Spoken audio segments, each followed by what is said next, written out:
Hello everyone. Today's video is hopefully going to be a short one because I'm going to be going through and talking about this new pen roll which I've got from Pilot, which is the Pensemble 5-pen leather pen roll. And I'm going to be using this pen roll to talk a little bit about my thoughts about having a fountain pen collection and how I started my collection, basically. So we'll get into that later on. So first of all, the pen roll. I think price-wise, depending on where you get this, the price can actually range from $150 all the way to maybe $100. It varies a lot depending on where you buy this. So the pen roll came in a box, as in nearly all Pilot items that you buy. If those of you are interested, this is actually the model number, PSR501DBN, and it's actually made, the pen roll is actually made in China. Okay. And looking at it comes in this little fabric. And this is the pen roll that I bought. It's actually the one in dark brown. It comes with a single leather strap that you can use to kind of make sure that the items inside are secure. And looking in the pen roll itself, it comes with a little piece of paper to protect the leather. You get suede interior. These two flaps down here protect the pens from being scratched, and preventing their clips to kind of bang against each other, which is nice. In terms of the material, the suede or the internal material isn't the smoothest out there. It probably does the job, but it's not like the best quality suede you could find. More importantly, inside each one of these pen compartments, it's actually not suede, but basically it's kind of like a cloth of some sort. You might be able to make it out. Maybe the bigger one, you might be able to make it out. But it probably will protect your pens adequately, is what I think. So in terms of dimensions, you get 3 smaller pen slots and you get 2 larger ones down here, which is nice. So and of course the front end, which is this brown leather, it's not shiny. It has this very it's obviously a real leather, and it kind of feels pretty good. So I'm going to be using this pen roll not for traveling or going around with pens. It's probably going to be more of a storage roll for me. And this part of the video is probably where I'm going to start with talking about my journey with fountain pens and what has actually taught me. Believe it or not, the very first pen which I used, a fountain pen which I used, and I was super excited when I got this. I believe it was in near Christmas time in the year 2020. It's a 50-cent or even cheaper Lamy Safari clone, which is definitely made in China. And I was super excited because this was the first time I had, used a fountain pen in a long while. I mean, for those of you who've watched a little bit of my channel, you would know that I started out with calligraphy way back when I was in primary school. And that was my first experience with fountain pens, but I had a huge gap before 2020 when I actually got this to kind of get back into the hobby again.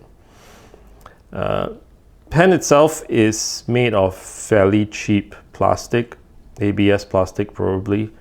The clip works, and amazingly enough, I mean, I didn't know this when I first started the hobby. For 50 cent or $1 pen, it actually comes with a converter that's a Lamy Safari clone type converter. So lesson I have for that I learned rather from starting off my pen journey with this particular pen. I actually bought quite a few of these cheap pens, different colors. I also bought a couple of Jinhao 992s. The lesson that I can share with you guys is that I hardly use any of these pens anymore. I mean, granted, these are actually cheap pens, but I would kind of caution people from, especially if you're just entering the fountain pen journey, to buying too many of these pens. There's no harm, absolutely, to just buy one pen to try it out. But I would say buy one, try it out, and perhaps give it away to someone else once you're kind of getting used to the pen. Don't be like me and buying more than one. The other thing about it is it's nearly definitely a Lamy Safari clone.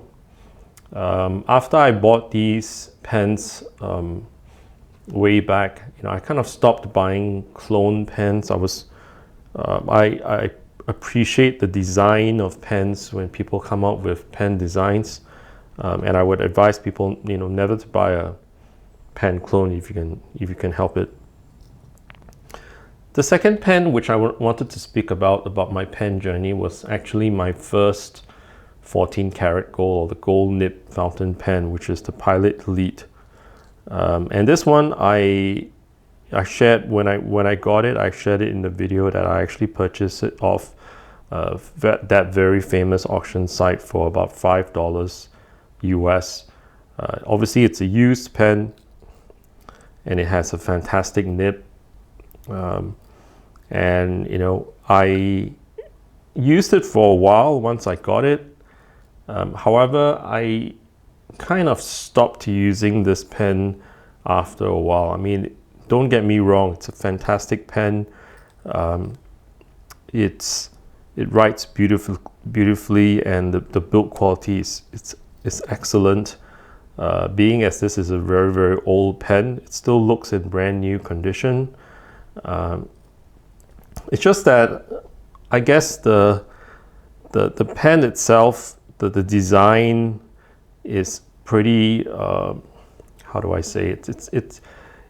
It's probably more of a classic design, which I realized that I probably wasn't that much into. First of all, when I buy fountain pens, I tend to like fountain pens with nibs that are fairly large, of a certain size as well.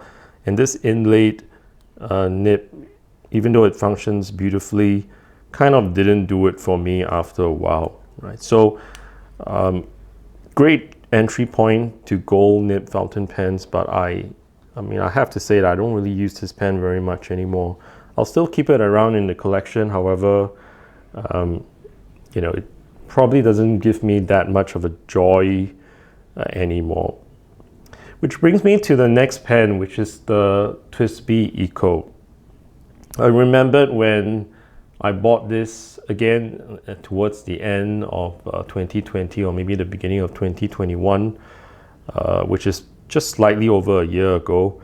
I bought this from a retail store in Singapore called Overjoyed, and I was kind of overjoyed when I got this pen. I mean, the kind of sheer funkiness and all these geometric shapes down here, and the way that nothing on this pen actually looks traditional as compared to the E95S down there. I also love the fact that you could disassemble the pen totally, even the piston, and I did that for a while, but I actually stopped eventually.